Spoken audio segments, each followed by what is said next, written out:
मेरे वालिद साहब की डेथ हो चुकी है। मैंने सिर्फ 5 तक पढ़ा, जिसकी वजह से मैं पढ़ नहीं पाई।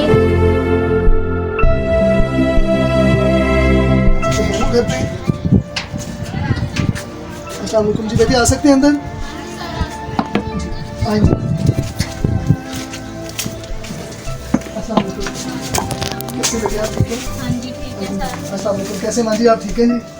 अल्हम्दुलिल्लाह। और मेरी बेटी कैसी हैं आप? जी सर ठीक है। हमें पता चला था कि आप घर पे सिलाई वगैरह कर रही हैं, तो आज हम आए थे थोड़ा विजिट पे, हमने कहा चले आज आपसे मिलते जाते हैं। हाँ जी सर कर देंगे। तो सुनाई कैसी जा रही है सर आप भी तो बैठ जी? बहुत शुक्रिया, थैंक यू जी। मेरे बेटा कैसे हैं आप, ठीक हैं? हाँ जी ठीक है। और कैसे जा रही है आपकी सिलाई वगैरह? बहुत अच्छे सर। चलिए माशाल्लाह। तो हमें पता चला था कि आप जो है इधर अपना सिलाई सीखने के बाद आप यहाँ पे घर पे बैठ के कर हाँ रहे हैं। जी बिस्मिल्लाहिर्रहमानिर्रहीम। मेरा नाम फरीदा है।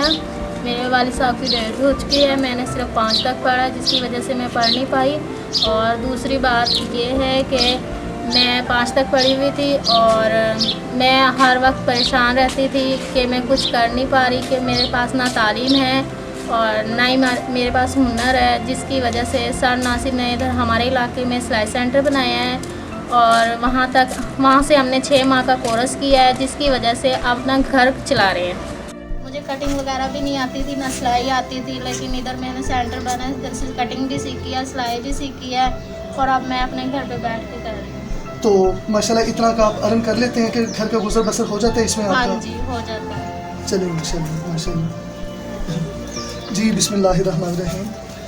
जैसा कि ग्लोबल डेवलपमेंट ऑर्गेनाइजेशन के अंडर हम स्किल्स एजुकेशन, वुमेन एजुकेशन के ऊपर और छोटे बच्चों की एजुकेशन के ऊपर हम काम कर रहे हैं। तो ये एक हमारी स्टूडेंट हैं फरीदा, नाम है इन बच्ची का।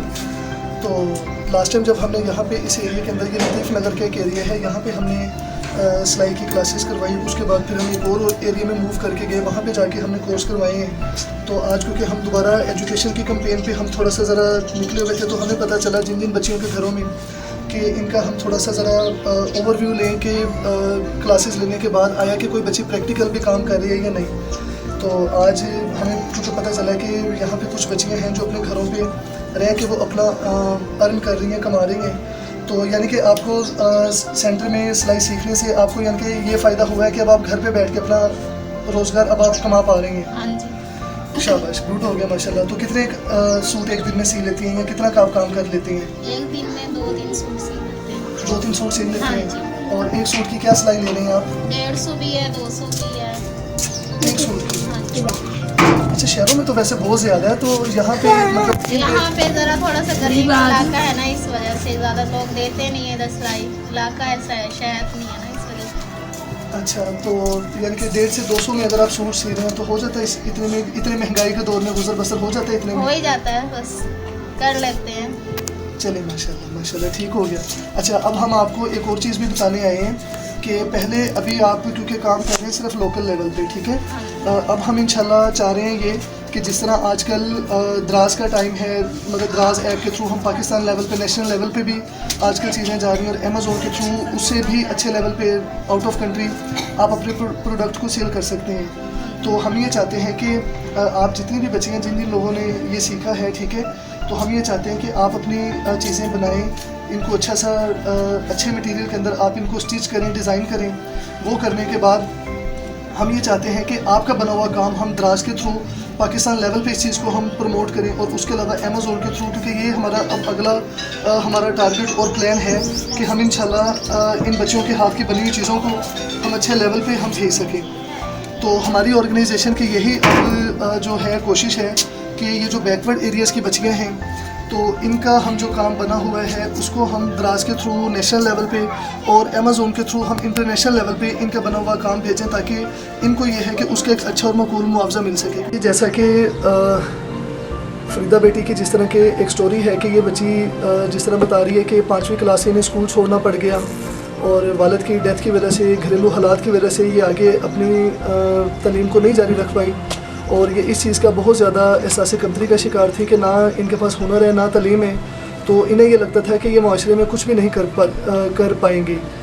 मगर जब हमारी ऑर्गेनाइजेशन की तरफ से जब यहाँ पे हमने सिलाई सेंटर इस एरिया के अंदर जब हमने बनाया, इलाके की बहुत सारी ऐसी बच्चियाँ जो बहुत ज़्यादा गुर्बत की वजह से आगे अपनी तालीम को जारी नहीं रख पाई और यहाँ पे क्योंकि लेबर करने पे मजबूर थी, तो जब इन बच्चियों को हमने यहाँ पे जब ये सिलाई की क्लासेस करवाई, स्टिचिंग एम्ब्रॉयडरी के कोर्सेज करवाए, तो अब ये है कि उस कोर्स करने के बाद ये बच्चियाँ अब अपने घर पे बैठ के बरसरे रोज़गार हैं। तो हमारी इंशाल्लाह पूरी कोशिश है हमारी ऑर्गेनाइजेशन की कि हम उन तमाम बैकवर्ड एरियाज़ के अंदर जाके वहाँ पे काम करें कि जहाँ पे गवर्नमेंट के इदारे या वोकेशनल इंस्टीट्यूट जहाँ पे नहीं हैं, तो हम वहाँ पे जाके ऐसे इलाकों की बच्चियों को हम वहाँ पे जाके हुनरमंद बनाएं। क्योंकि अगर हमारी ख़वातीन, हमारी बच्चियाँ अगर हुनरमंद होंगी तो ही वो अपने घर को, अपने हालात को और अपने जो घर के जो मर्द हैं उनके साथ शाना बशाना मिल के ये अपने बच्चों को भी और अपने आने वाले मुस्तकबिल को ये बेहतर बना सकती हैं। तो मेरी तमाम लोगों से अपील है कि इस मिशन के अंदर, इस कार्य खैर के अंदर आप हमारा साथ दें, हमारे साथ शामिल हों, ताकि हम इन बच्चों के लिए, इन लोगों के लिए, इन बच्चियों के लिए हम ज़्यादा से ज़्यादा काम करें और इनको एक मुआशरे का कारआमद फ़र्द बनाने में हम अपना किरदार अदा करें। बहुत शुक्रिया।